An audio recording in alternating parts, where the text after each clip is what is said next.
Hi, this is Jeff. Thanks for tagging along with me on a whitetail doe hunt. I thought it'd be fun to do some narrating and add a little flavor to scenes of a guy who's just walking across the pasture with a GoPro on his head. So hang with me, we'll do more here in just a minute. So we're gonna go sit on that little hill right here in front of us, build a glass all of this prairie. Got a water hole right here. It's been terribly hot and dry. It is, what day is today? It's January the 11th, I think, 12th maybe. Season ends the 16th for doe season. And over that, behind that windmill and over the hill, other side of that tree row, is, I think, some wheat. How he's got wheat up, I have no idea, but as dry as it's been. And I say that because there's trails. Earlier today I looked, there's trails crossing, there's a county road that runs right along that tree line. So,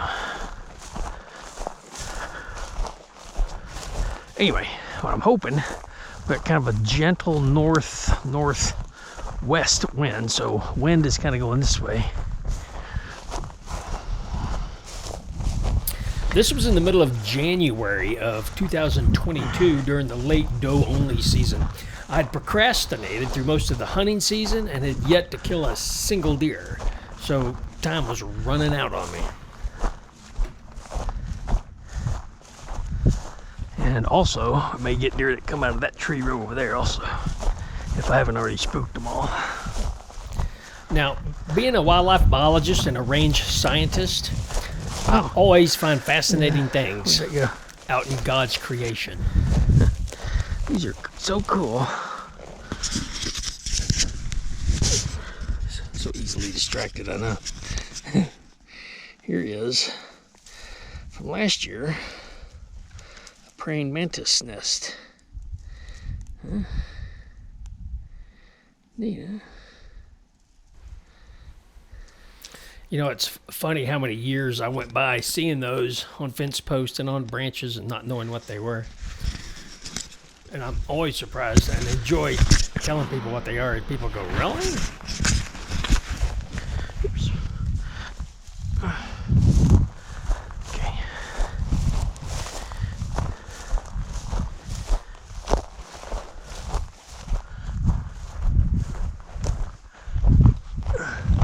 Look at that. I don't know if you can see that trail. Almost coming from that tree, that windmill. The trail coming right through here. And going to that tree row.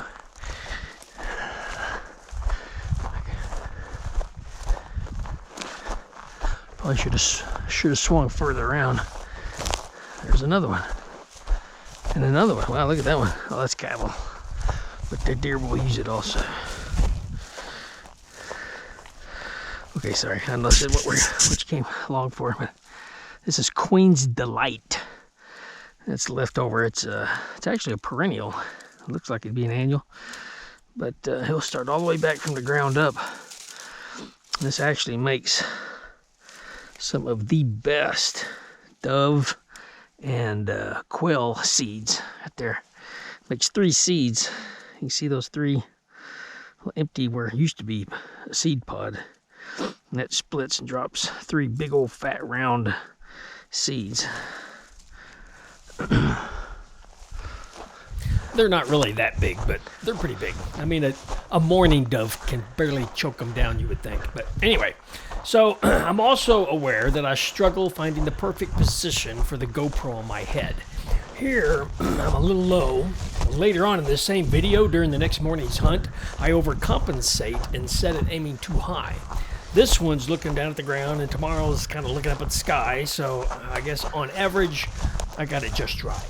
But anyway, another thing I wanted to do with this video is try out some music on you, the viewer. Now, I love making my own music, and I wanted to take this opportunity to try out some different approaches to adding music to my videos.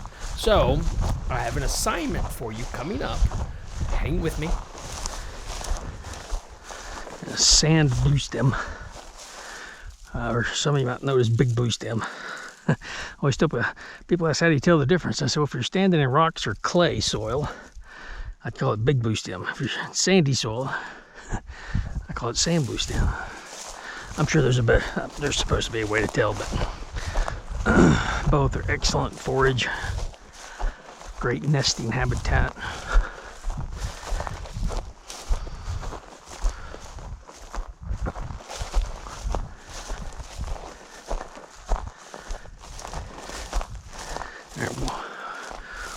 We're gonna get to the hill, I promise. If you've hunted anywhere in Texas or possibly even in the South, you will know, you will have seen these guys, as well as grass burrs. We'll look at that in a minute, but right now, I want to look at these. Look like little yellow tomatoes. I've actually found deer full of those. That's the fruit from silverleaf nightshade. So yeah, don't eat them. Deer apparently ate just fine. Of course, he grew up thousands, 10,000s of years in this environment with these plants. You get pretty well adapted. Now, take a peek at why you don't kneel down in the sandy country. See the grass burrs? Woo. I gotta pick all that out with my knife.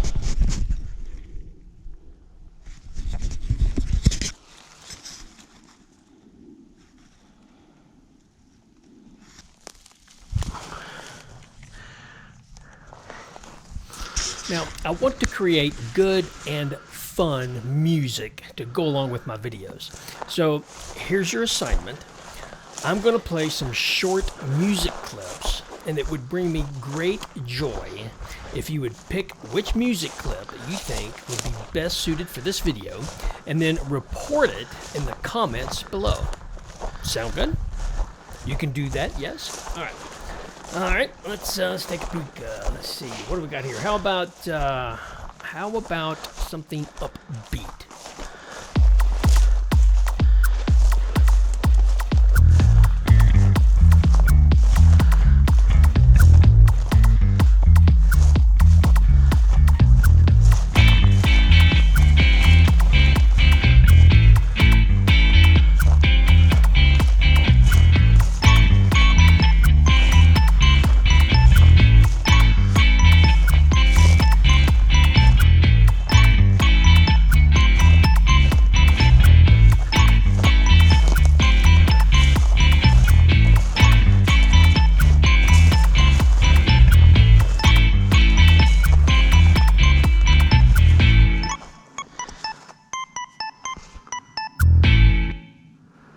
Okay, maybe a bit much for a walk across a pasture.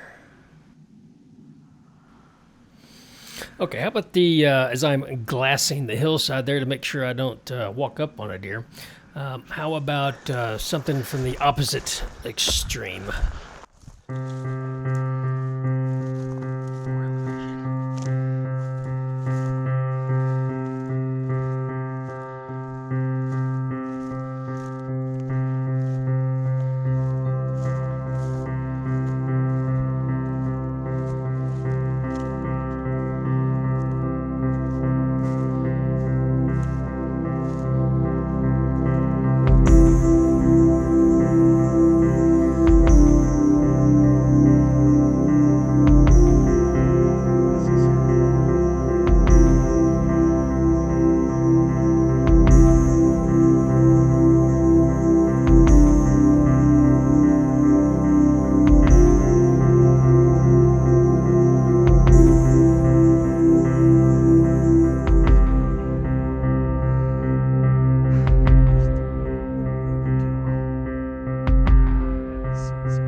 That should be for like climbing a mountain or something. I like that. So, see what else we got as I continue trying to look for a deer.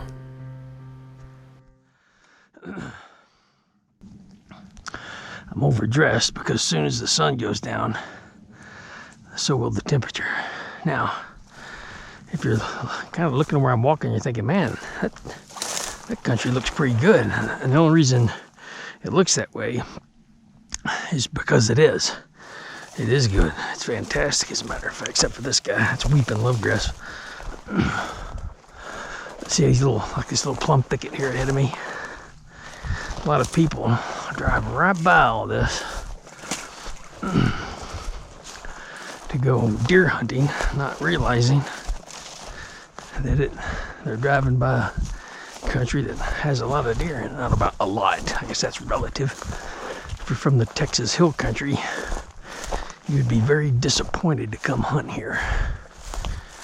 I shouldn't say that. You will not see anywhere near the number of deer. I doubt you'll be disappointed. Actually, now that I think about it, this is a whitetail hunting video. And we're going to put the smack down on a monster stud of a buck. Yeah, he's going to be mature for sure. Anyway, so here's my, here's one for you knuckle draggers.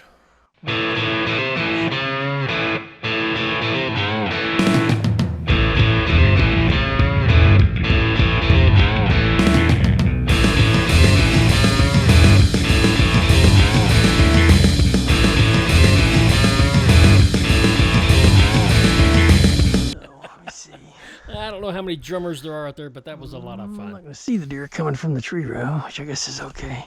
Most of what I'm expecting, I expect this way. I need to get where I can see just a little. One of the problems with this hill is it slowly tapers off.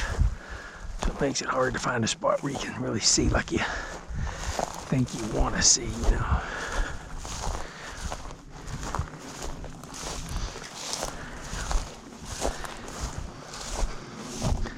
This will work right here. We'll get right here by this skunk bush.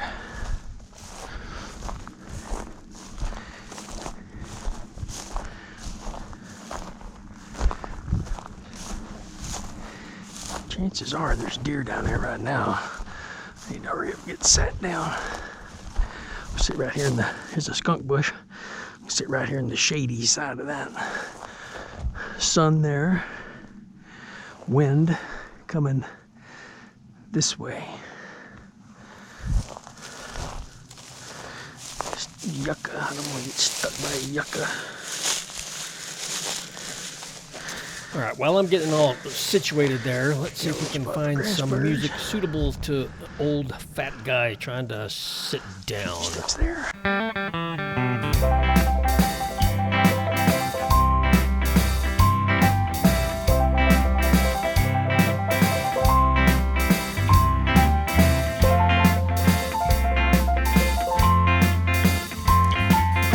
Sounds like I should be sitting down in the saloon for a drink of whiskey.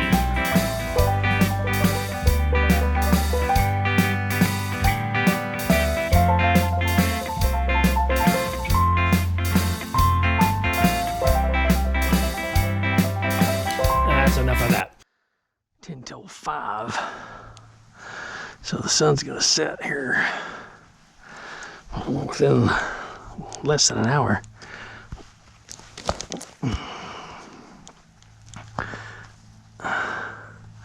I gotta get these little spinies out of my finger. You know, getting old sure makes everything harder.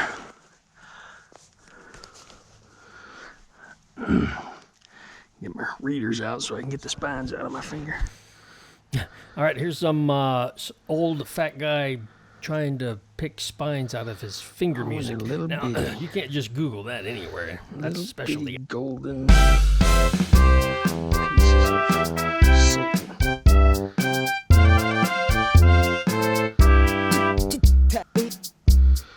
pieces of prickly pear.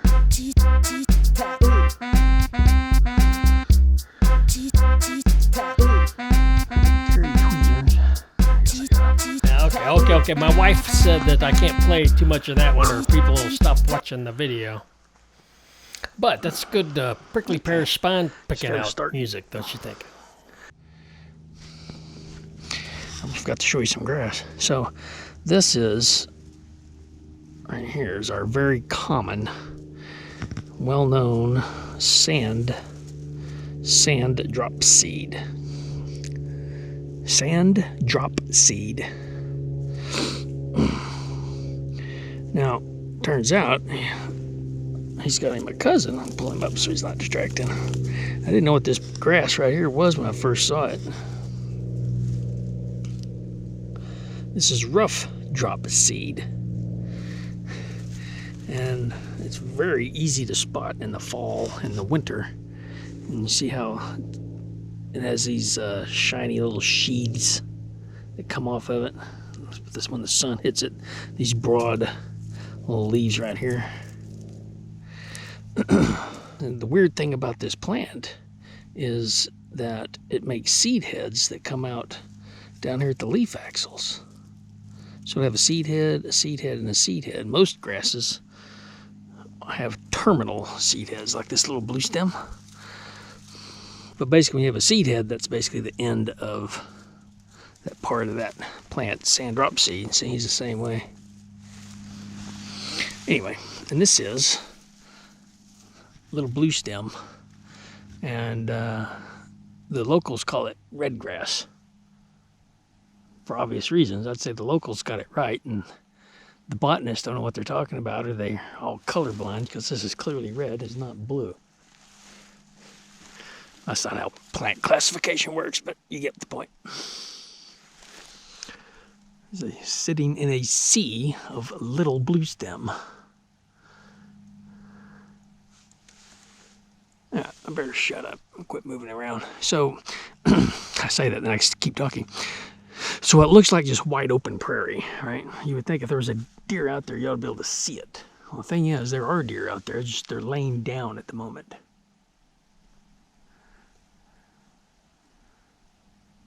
And it'll be weird because you'll sit here and think there's nothing here. There's no way there's a deer here. And all of a sudden you look up and poof, there's one standing right over there on the opposite hillside. Where'd he come from? It's kind of cool. Anyway, nice little moon. I doubt you can see that in the GoPro, but anyway, very pretty evening.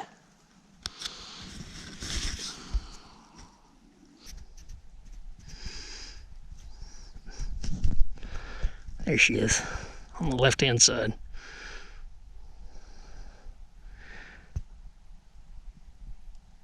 And the fawn looks like she's in the middle.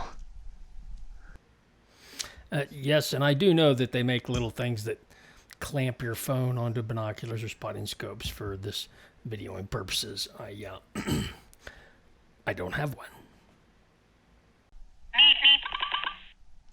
Need to turn my phone off. Anyway, they're coming my way, so I need to quit farting around.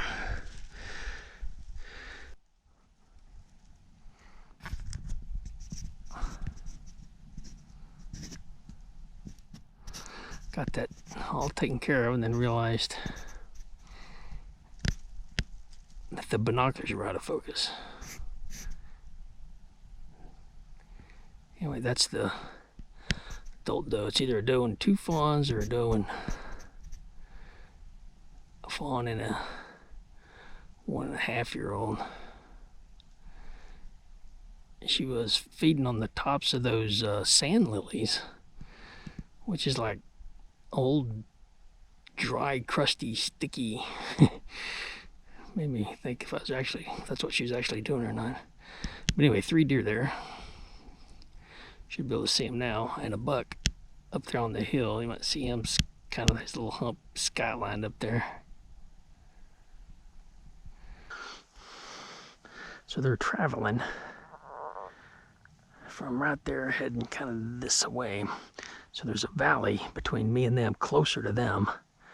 And if I can get down, I would think this way, kind of scoot through, just kind of easing through this grass and sagebrush. And if I can get below them, I should be able to get that way. Of course, then they'll be out of sight. And that's one of the, when they're at this range, one of the important things is to keep the target in sight. Now, I'm going to go on strategizing there for a little while. And I started to edit out some of this, but there is a kind of an art to sneaking around on the prairie that many of you from the wooded environments, more typical of whitetail habitat, seldom get to see or experience. or even think about for that matter. So I decided to leave it so you could follow along in the thought process and things to consider in the decision making. I remember hunting in the deep South Texas brush country and thinking that if I could only lift up all the brush and see where all the deer were, that'd be so cool. Basically, that becomes a reality when you're hunting on the prairie. That is, if you can get the deer to stand up. If they don't stand up, you still can't see them. But anyway, the prairie allows for a little different approach, and I thought it'd be fun to There's a go. buck. There's a buck on the horizon. A little buck. I won't bother showing you. And then another doe to the right of that buck. I'm gonna kind of wait and see where this doe's gonna go before I move. I've got another probably 15 minutes before sunset. So I'm going to get all geared up there and ready to move. Now the dilemma is this: when to move and when to stay put. If that doe will walk to me and get within shooting range before dark, then there's no reason to move, especially when moving is risky. When hunting the prairie, once you start moving around while the deer are up and on their feet, it's real easy to run every deer out of the area, as you're about to see. But this doe, she's just kind of lollygagging along, slowly getting closer, but I've got to start making some decisions. Well, now, a mistake I made, because it's hot, I forgot to bring my gloves, which means I'm at the mercy of all this pokey stuff. She's pretty much coming right to me. I wonder if I'll just stay put.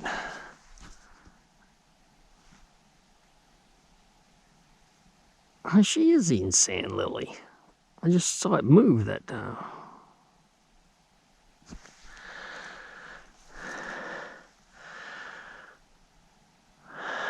If I come out of here, I want to shine like a brand new.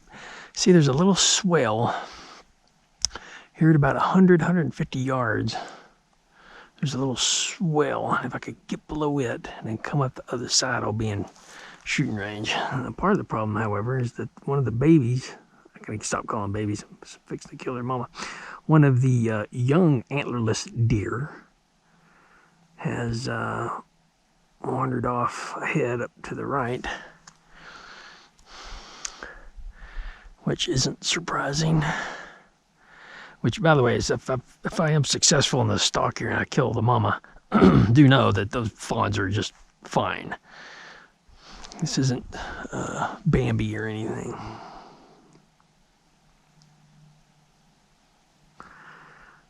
Mama is kind of coming this way, but she's too far for me to shoot. Actually, you know what? I got a rangefinder. Still got my rangefinder in here from calling coyotes with my buddy Daniel. Let's see how far it is to that hill. It is... no, I could do that. That's 250. If I could get down to these yuccas, that'll close another 50. And if she'll walk along the side of that hill, I still want to get lower. Where's the doe right now? Let's see how far the doe is. The hill below the fawn is 250. I don't think this thing will take a reading on that doe because it's too flat. And it will too, 305. So she has walked closer. 305.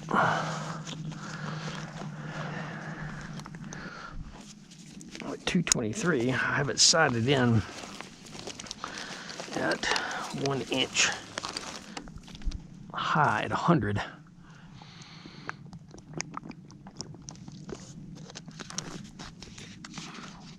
It hits. It makes it dead on at 200. I'm shooting 55 grain Hornady VMAX. Hornady 55 grain VMAX. Little plastic tip bullets, and yes, I know V stands for varmint. Don't send me hate mail. You certainly won't send me hate mail if I can get within shooting range of her. And you see how well this round kills her. Of course, that is assuming she gives me the right angle.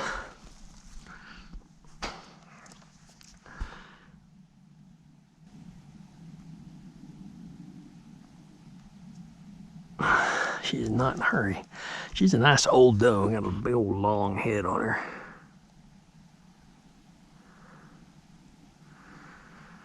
I think she looks delicious. Let's make sure we don't have, look around, glass around, make sure we don't have somebody else that's gonna bust us if we get up and start farting around. Just not sure I want to get up and fart around. I need to get a little closer. Not that I can't kill her at 300. It's just a matter of, you know, the shooting sticks are only so steady for me, you know. They're only so good for me.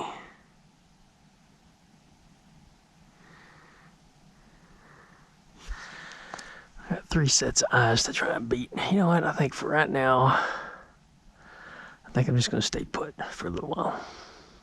But I'm packed up. I'm going to get my shooting sticks ready to shoot off my knee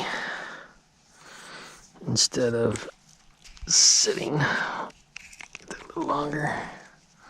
So what I do is I'll extend these guys. Ooh, it's a warning, stop, do not extend beyond this point. Got it. Put your buddy over here. Rubbed all that off. See, so I've got this little, my little wooden, I don't know what you call that. What do you call that? Saddle?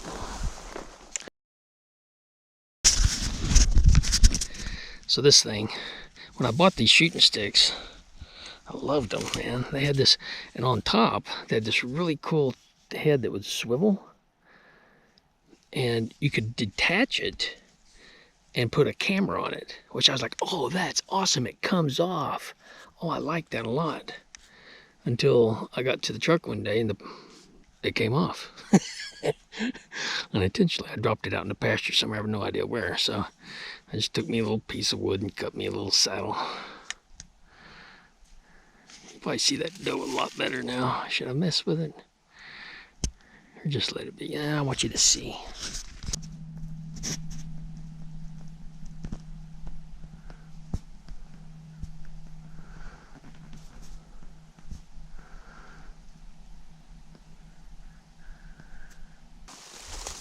Let me make sure I got my shooting sticks at the right level.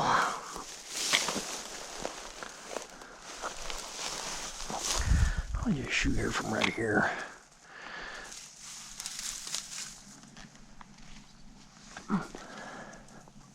So, what this height does, I'm right-handed, so it allows me to put my left knee on the ground, my right foot on the ground,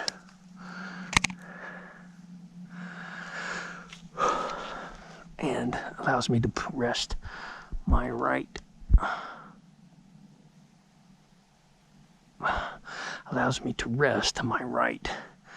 elbow on my right knee.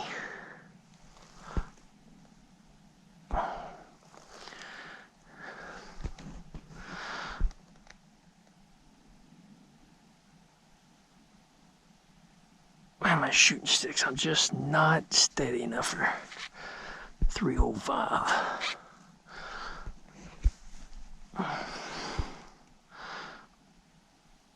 My doe's thinking she sees me now too.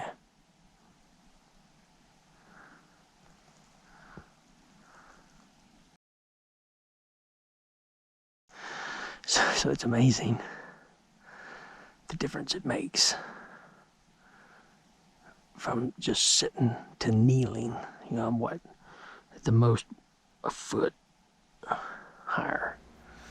Now, the issue I'm having here that I don't think I'm explaining very well is that I've been sitting on my butt, and now I'm up on one knee, And so I'm only like 1.5 feet higher, but now my head's in the sun and the deer can see me, but I'm also not as steady. Oh, I just can't do it. She's not quite broadside. And the crosshairs still just got a little too much wobble on them. See, if I was sitting on my butt, I'd be way more solid and can make a longer shot comfortably. I'll end up gut shooting her at that angle. Oh, so important lesson. Hunting with a 2-2-3. Shot selection is really important. So that doe, she's quartering at me. Okay, so if broadside, she's facing to my left. So if broadside, if she's facing directly at 9 o'clock, that's a good shot. But she's not. She's facing more at like 7 or 7:30.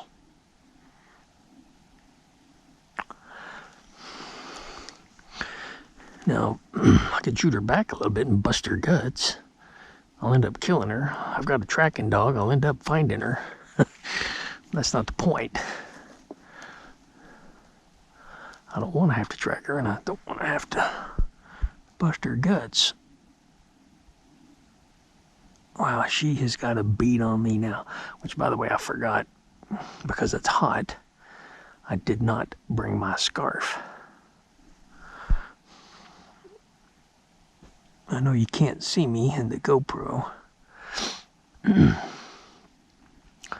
But I have a rather large silver white beard.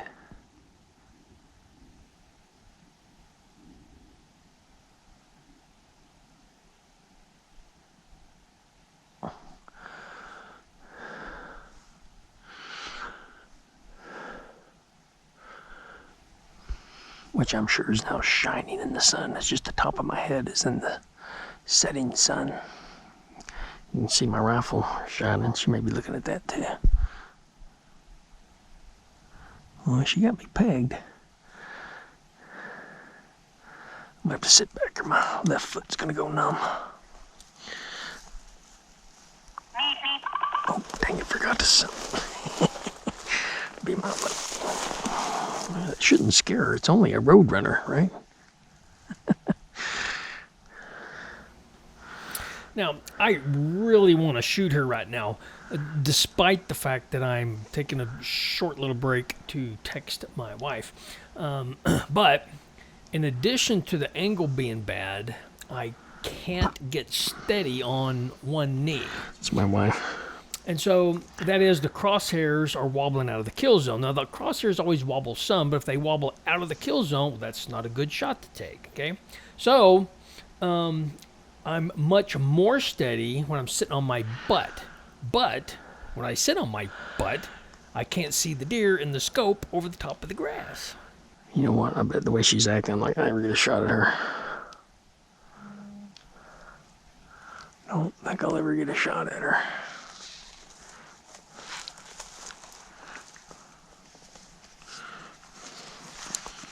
She's acting like a savvy old doe. And while I'm trying to decide what to do, let's play some contemplating music.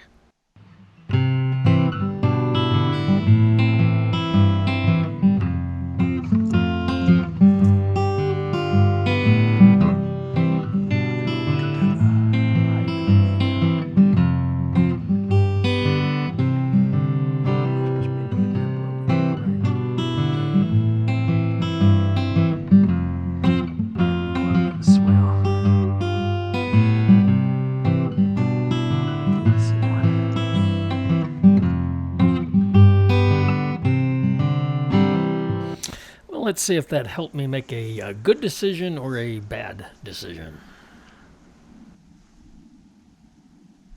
Oh, she finally forgot about me.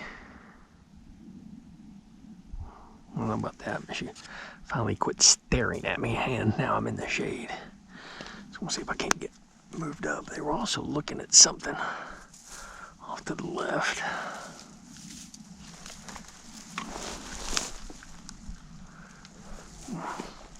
Can't can't stand up very much, and I'm back in the sunlight.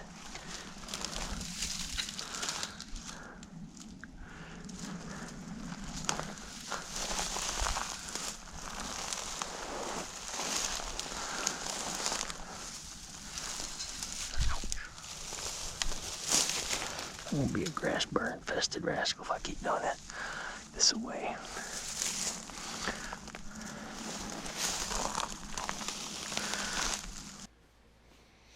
All right, I'm going to speed up this stalk here, and I'm not trying to gloss over anything. It was just fairly lengthy and not a lot happened other than me just sneaking around in the grass.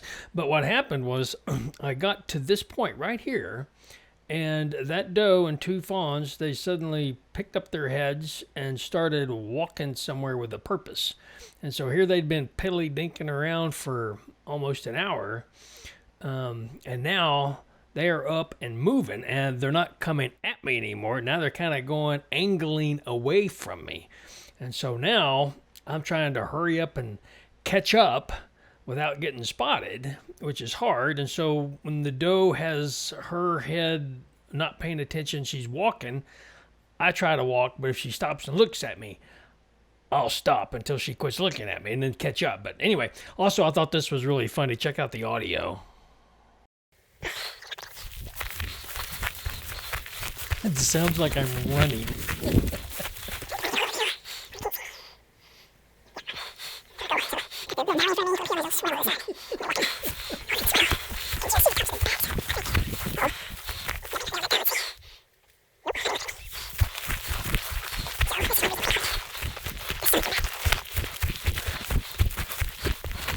Hurry, hurry, hurry. Gotta catch up.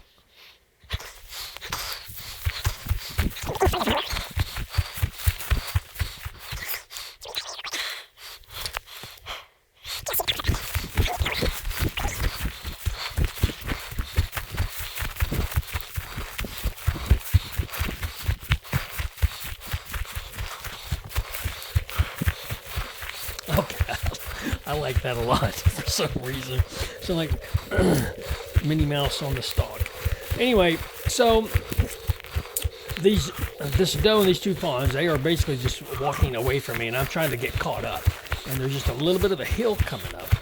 And a part of my problem was also that it is so dry, and you can tell from the audio, I mean, crunch, crunch, crunch, and it's impossible to be quiet, and very unusual to Texas Panhandle weather standards. The wind was just barely even blowing just enough to have a direction to it. And so every little crunch and step and thing that I made was so noisy. So anyway, so what I've done, I've crossed this little valley. I'm trying to come up this hillside where I had seen them go up on top of this little hill. And so I'll start slowing down here in a minute. And so the way that works is when you're out on the prairie doing that and you're coming up an elevation, you take a step up that gives you something new to look at. Then you take a couple more steps, and now all of a sudden you got new stuff to look at, even though it's just a couple of inches. And so anyway, I'm doing that, and eventually I do spot the doe, and here she is.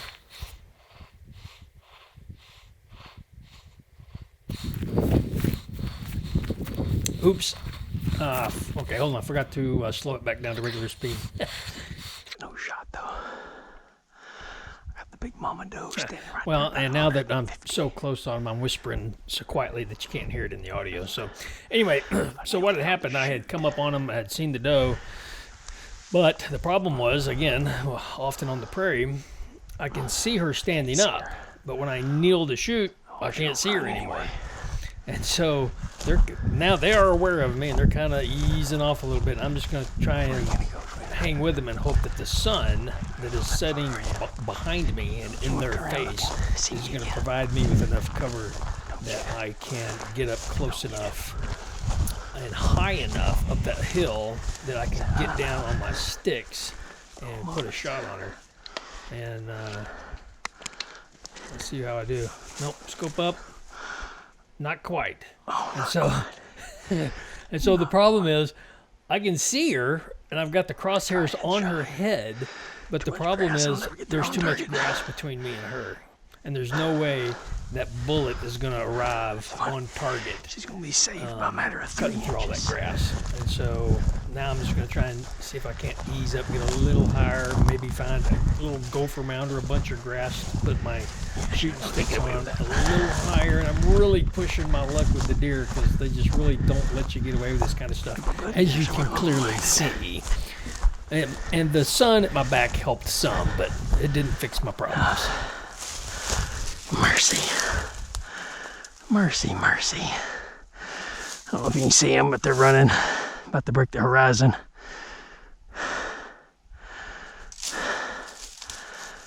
I picked up several buddies. 1, 2, 3, 4, 5, 6, 7.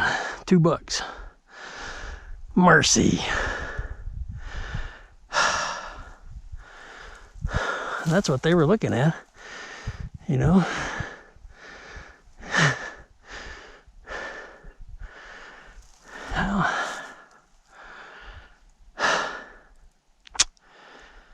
Man, boy, we're having a tough doe season. We ain't got one yet.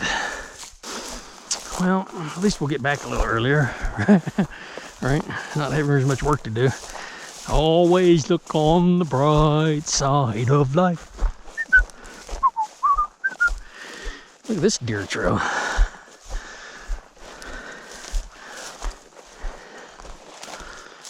How come they didn't come up yet? You know, I was a little worried when she stood there for 10 solid minutes staring me down. I mean, then she went on business like there was no big problem, no big worries. And then they just all of a sudden turned and started briskly walking off the opposite direction. Here there's a coyote track. I wonder if he's as hungry as I am.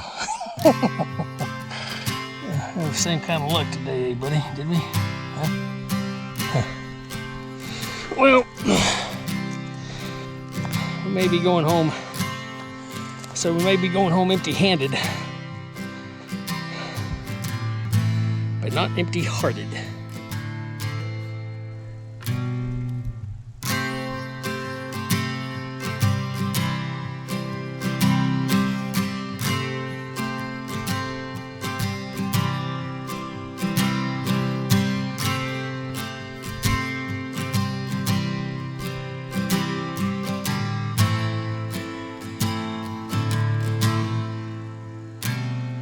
Thank you, Lord.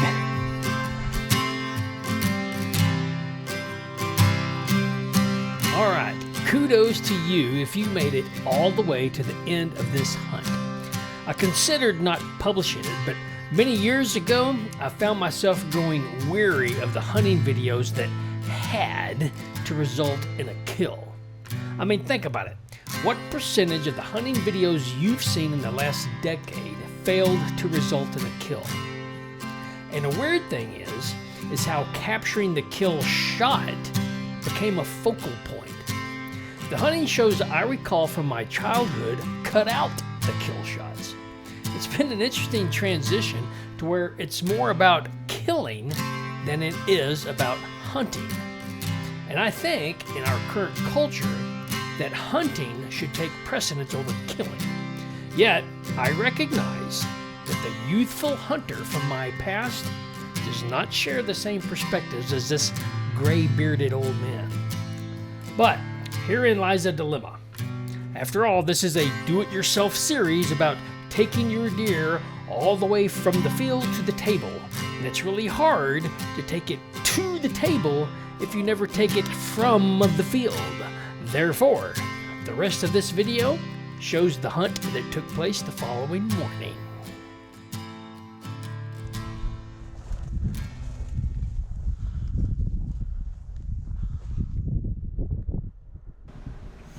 Now here I am the next morning. Now I'm gonna have to do quite a bit of narrating because of the wind blowing in the GoPro. And it's not even all that windy of a day, certainly not by panhandle standards, but it's just that the GoPro is obviously hypersensitive to wind. Now, I had spotted a group of deer in this little valley by a windmill and a lone cottonwood tree. Now, it's early enough and far enough away that I don't really know if they're bucks or does or what. So I'm walking over there to get a better look with my fingers crossed that one of them is a doe. Now, I'm walking a little faster than I normally would in order to get there before the deer move out of the area, and kind of breaking one of my prairie hunting rules, which is walk slow and glass as you go. Now, that's the standard rule when creeping around the prairie, especially with overcast skies. When it's sunny, the deer shine like a new penny, but when it's overcast, the deer blend in so well with the grassland that it's nearly impossible to spot them with your naked eye unless they're moving. And usually if they're moving enough to be seen with the naked eye, then they're usually moving at high speed and waving their bye-bye flag at me. So in the essence of time, I know this video is already over 45 minutes. I'm going to skip a bunch of this stalk and just hit the high points on my way in.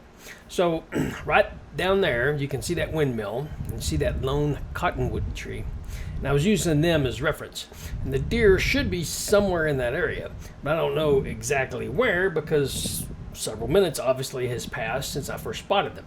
So that gives me more area to have to search. You see, so I'm coming over a slight hill and trying to look down into that shallow valley.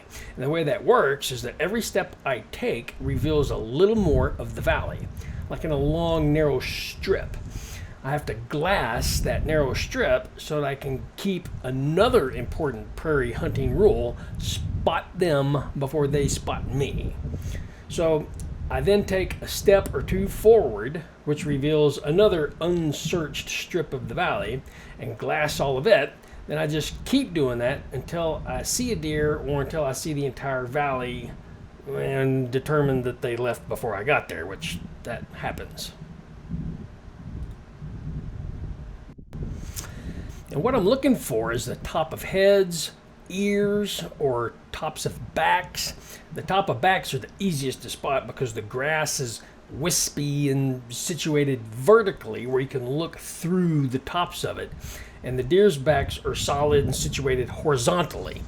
And if I'm being methodical and moving slow, I can often see the deer's back through the top of the grass before they can take notice of the top half of my head. And I'm dropping my bipod legs down because I'm trying to make it to that skunk bush right there that's just ahead of me.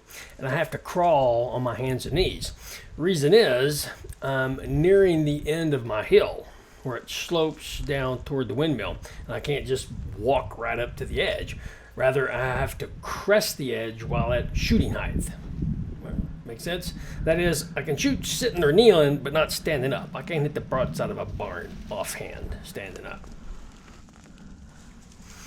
Now, part of my problem here is that the wind was coming from over my left shoulder, which means I have to slide further to the right to prevent my stink from blowing into the valley. You know, I considered making the quarter to half-mile hike around the hill and approaching the windmill from the downwind side, but that would have put me below the deer, which is a bad position. Plus, there's no telling where those deer might be by the time I had made that hike. So I'm doing the best I can here.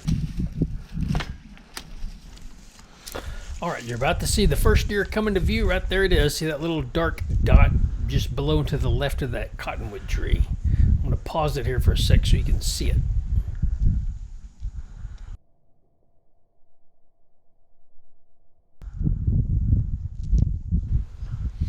Now, it's going to turn out that that first deer I could see is just a fawn. Now, I don't know that at the time. You can hear me chambering around there.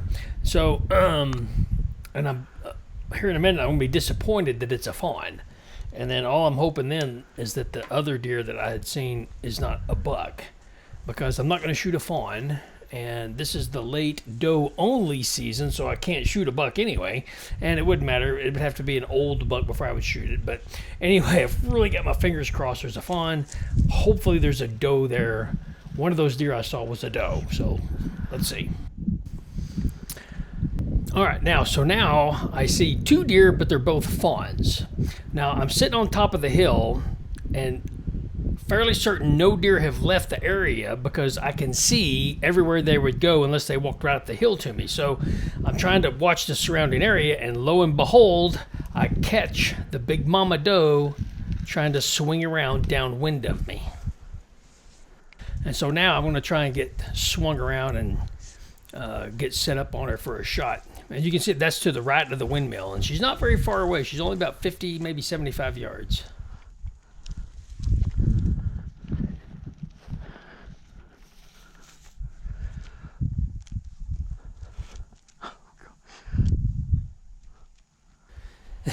So what was happening was my shooting sticks were too short, and then when I put the rifle's weight on them, they were compressing, which means I didn't have them twisted tight enough. And so now here that doe is trying to get downwind of me, so close that she can see me really good, and here I am trying to adjust my extending my legs, and there's that line that says do not extend beyond this point, but I can't see over the grass. And so now I'm trying to hurry up, and I extend it beyond where I'm supposed to. I squeezed both the legs together to get it as tall as it is, so it's really a monopod now. And we get to take one from the field.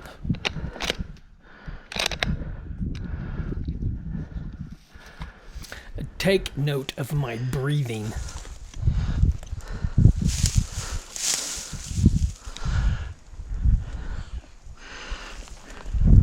I've killed hundreds of whitetail does and 20 or so bucks, and I still just, the drive still feels the adrenaline in my soul.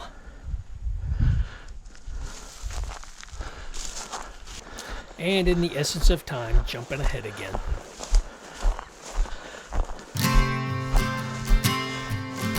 Oh, it's gonna be gruesome, don't look. Oh, I don't know why she was kicking. I don't know why you were kicking. All right.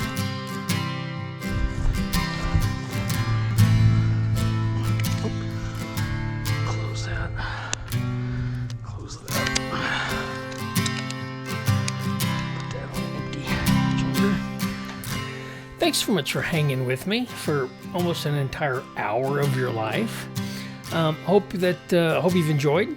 Hope that you will go and watch the following parts where I'll cover field dressing, skinning, quartering, and cutting up, processing, packaging your own meat, and making wonderful, delicious meat that your friends and family will love and enjoy, and that your spouse will say, "Hey, honey, shouldn't you go hunting today?" Anyway, thanks a bunch. Enjoy.